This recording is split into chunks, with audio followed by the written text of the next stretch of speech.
Bem, dando continuidade aqui ao nosso segundo vídeo a respeito do cálculo integral, agora a parte 2, nós iremos falar sobre o teorema fundamental do cálculo. Imaginamos que nós tenhamos uma função do tipo uma função f de x, uma função f de x, e nós queremos calcular, por exemplo, essa área que está aqui embaixo. Ó. Então, é que quando x é igual a A, a função vale f de A, e quando x é igual a B, a função vale f de B. Em que cada pedacinho desse daqui, tá, seja um dfzinho. Tá? E aqui, cada pedaço aqui ao longo do eixo x é um dx. Então, a integral de A a B de df dx dx nada mais é do que a integral nos extremos, o f de B menos o f de A. Então, a integral de uma derivada sobre o intervalo é dado pelo valor da função nos pontos extremos, ou seja, contorno.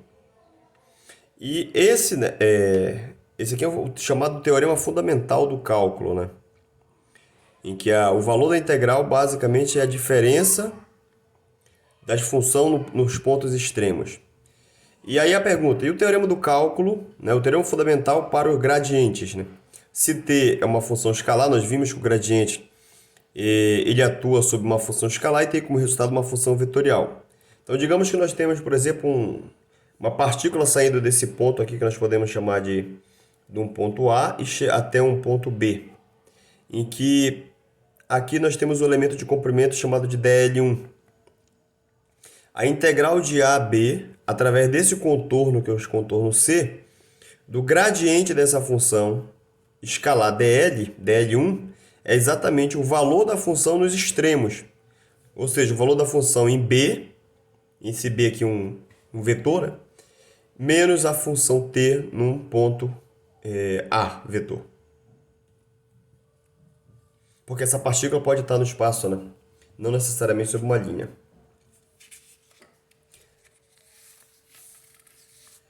Então, qual a interpretação geométrica, né? Suponha que você queira determinar a altura de uma torre, né? Por exemplo, a Torre Eiffel.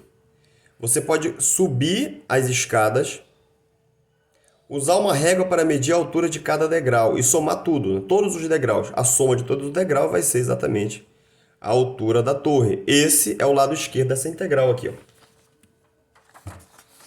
Tá? A gente está somando sobre todos os elementos. dl aqui, o passo.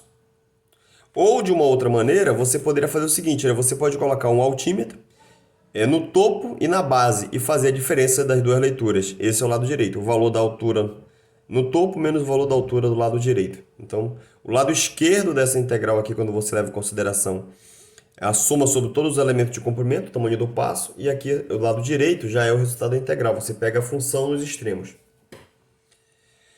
Nós temos aqui dois corolários. O primeiro diz que a integral de A, B, do gradiente de uma função escalar dl, é independente do caminho. E segundo, é que se você faz essa integral sobre um caminho fechado, o resultado dessa integral é zero. Os pontos extremos são iguais, né? Se você sai de um ponto e volta para ele mesmo, se esse ponto aqui é igual a esse, se A é igual a B, o resultado dessa integral 3 é zero. Então, é uma integral de caminho em um circuito fechado, o resultado da integral é nulo. E outra coisa interessante é que essa integral do gradiente ela é independente do caminho. Você pode fazer uma analogia com a física quando a gente associa, por exemplo, a força.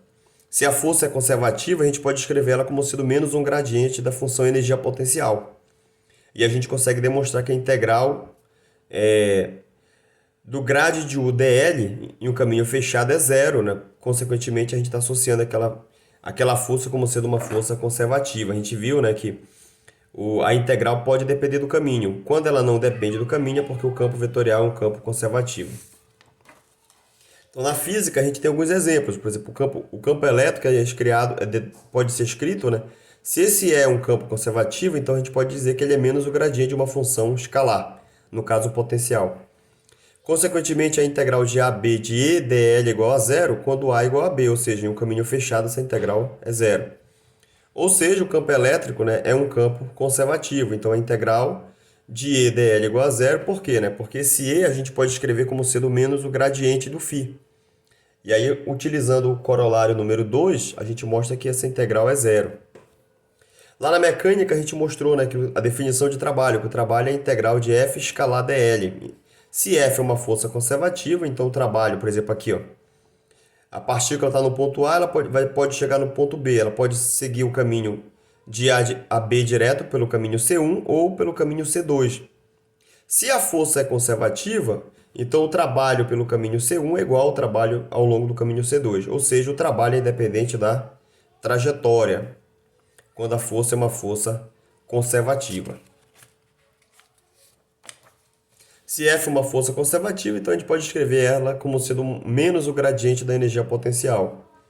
Da mesma forma que fizemos, né, que o campo elétrico é menos o gradiente do potencial elétrico. Então, a integral do gradiente de T dl é o T no ponto B menos o T no ponto A. Se esses pontos são idênticos, então essa integral é nula. Exemplo, né? Esse exemplo aqui é tirado do livro do Griffith, volume terceira edição, o livro de eletrodinâmica. Seja T uma função escalar do tipo xy quadrado, tome o ponto A como sendo a origem, x e y e z igual a zero, e o ponto B como sendo o ponto x igual a 2, y igual a 1 e z igual a zero. Verifique o teorema fundamental para gradiente. Então vamos ver, né? Primeiramente, então vamos fazer o cálculo aqui. O A, eu posso sair de A até B. Eu tenho dois caminhos. O primeiro caminho eu posso fazer o caminho saindo do zero, chegando a 2 e depois do 2 até no y igual a 1. Então o caminho 1 mais o caminho 2. Então o caminho 1, o dx aqui, o dl aqui é exatamente dx, ó. Esse caminho 1 aqui, ó, a variação do comprimento está ao longo desse eixo x. Então dl é dx x chapéu com y igual a zero. O gradiente de t escalar dl vai ser o del t del x x chapéu mais del t del y y chapéu dl, só que o dl aqui é dx x chapéu. Esse produto escalar aqui dá zero, vai sobrar só o primeiro termo. O gradiente, a derivada parcial do t em relação a x, o t vale x y quadrado. Então a derivada parcial é da y quadrado dx. Mas nesse caminho 1 aqui, o y é igual a zero. Então esse gradiente aqui é igual a zero. Então essa integral primeira aqui, do grade de t dl ao longo desse caminho 1 aqui é zero. O caminho 2, o dl vai ser um dy, né? Y chapéu. Tá aqui, ó. dl é dy, y chapéu com x igual a 2. Tá aqui, ó. Aqui, x igual a 2. O gradiente, vamos calcular. A derivada de t em relação a x é y quadrado. E del t del y é 2x, y chapéu. O produto escalar vai sobrar só esse termo aqui. O x, nesse caso, é igual a 2. E o y está variando de 0 até 1. A variação do y é de 0 a 1. E o x é igual a 2 nesse ponto aqui. Ao fazer essa integral aqui, verifica-se que deu igual a 2. Então, a integral do caminho 1 mais o caminho 2 é igual a 2. Pelo caminho 3 aqui, usando esse caminho, a gente vai perceber que quando x é igual a 0, a função vale 0. Quando x é igual a 2, o y vale 1. Então, a gente tem que descobrir qual é a relação entre o x com o y. A gente percebe isso aqui dá uma reta, então é uma função do primeiro grau. Então, f de x é igual a x mais b. Quando x é 0, a função vale 0, então a gente descobre o valor do coeficiente linear, que é o b. Então, f de x é ax. Quando x é igual a 2, a função vale 1. Então, o a vale meio. Então, f de x é x sobre 2. O f de x nada mais é do que o y. Então, y é x sobre 2.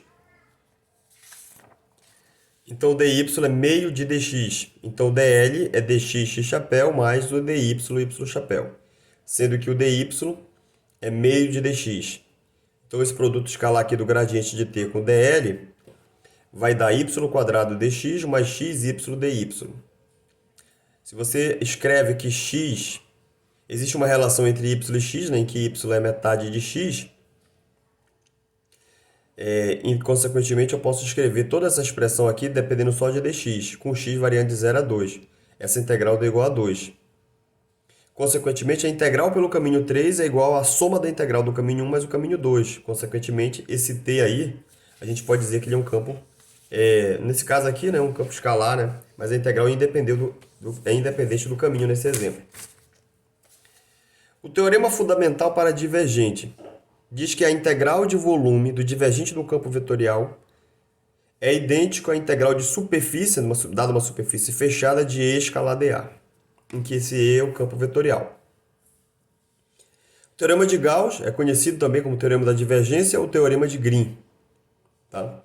A integral do divergente no campo vetorial sobre o volume E, sobre um volume, é igual ao valor do campo vetorial no contorno. Nesse caso, o contorno do elemento de volume é a superfície. E o que é o contorno de uma linha? São os dos seus extremos. E o contorno de um volume é uma superfície fechada. Certo? Aqui a gente faz uma analogia na física, por exemplo, o fluxo elétrico, né? É uma integral de superfície do produto escalar do campo elétrico com elemento de área. Esse E aqui é um campo vetorial qualquer, né? Mas já fazendo uma relação com a física. O φ representa o fluxo do campo elétrico. A unidade aqui, campo, é Newton por Coulomb, né? E o elemento de área é metro quadrado. Então, a integral essa é a definição de fluxo. Usando o teorema da divergência aqui, ó. A integral do divergente do campo elétrico sobre o elemento de volume é igual à integral de superfície de E dA, onde essa superfície é fechada. A lei de Gauss diz que o fluxo elétrico é idêntico à soma das cargas internas dividido por uma constante, em que esse QI aqui é as cargas internas. A carga é a integral de ρ dV, onde o ρ é densidade de carga. Posso escrever assim, ó, o ρ, eu posso escrever como sendo um dq dV. Por isso que eu posso dizer que dq é um ρ dV.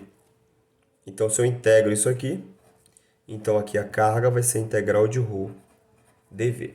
Então, esse lado esquerdo aqui vai ser a integral de ρ dV. Então, o fluxo é integral de EdA é igual a Q sobre ε0, mas o Q é ρ sobre ρ dV, a integral de ρ dV sobre ε0. Essa integral aqui é a integral do divergente do campo elétrico sobre o elemento de volume. Essa integral é igual a essa, então eu posso pegar esse termo aqui e passar subtraindo para o outro lado da equação. Então vai ficar a integral do divergente do campo elétrico menos dV menos ρ sobre ε0 dV igual a zero. Se o dV é diferente de zero, né, para um dV diferente de zero, isso é verdade desde que o divergente do campo elétrico seja igual a ρ sobre ε0. Isso aqui é a lei de Gauss na forma diferencial. Tá? Essa é uma das equações de Maxwell. Faça também o exemplo 1.1 do Griffith, tá? Na terceira edição do livro de Eletrodinâmica. Agora o teorema fundamental para rotacional. O que diz? Que a integral do rotacional do campo elétrico, do campo vetorial escalar dA, é idêntico a uma integral de contorno, né, do campo elétrico ao longo do elemento de comprimento dL. Esse é o teorema de Stokes. A gente pode imaginar, por exemplo, aqui o rotacional como sendo um giro de vetores. Então, uma região com alto rotacional é um redemoinho, por exemplo. Se você colocar ali uma pequena roda de paz, ela vai começar a girar. A integral do rotacional sobre uma superfície, fluxo do rotacional através dessa superfície, representa a quantidade total de giros. Está aqui, ó. E podemos determinar esse giro percorrendo a borda e descobrir o quanto o fluxo está atingindo o contorno. Então, essa integral aqui é idêntica a essa integral. Aqui é uma integral sobre o contorno e aqui é a integral sobre o rotacional de E sobre um elemento de uma superfície. Aqui já é o contorno da superfície, que é a linha aqui, ó. Então, uma integral do rotacional sobre uma superfície é idêntica a uma integral de linha fechada, né, de E dl. Aqui o corolário número 1, a integral do rotacional dA. Depende somente da linha de contorno e não da superfície específica utilizada. E o corolário número 2 diz que a integral do rotacional de E escalar dA é igual a zero. E a direção do dA, como é que a gente vai determinar essa direção do dA? Você determina dependendo do contorno, né? Usa a regra da mão direita, que o contorno está aqui, ó, no sentido anti-horário, então o elemento de área está apontando para fora. Ó. Esse dA aqui está para fora desse plano aqui. O dA estaria aqui assim, ó, na direção da caneta, direção da câmera. Tudo bem? Então faça também o exemplo 1.11 do Griffith. Obrigado. Bons estudos.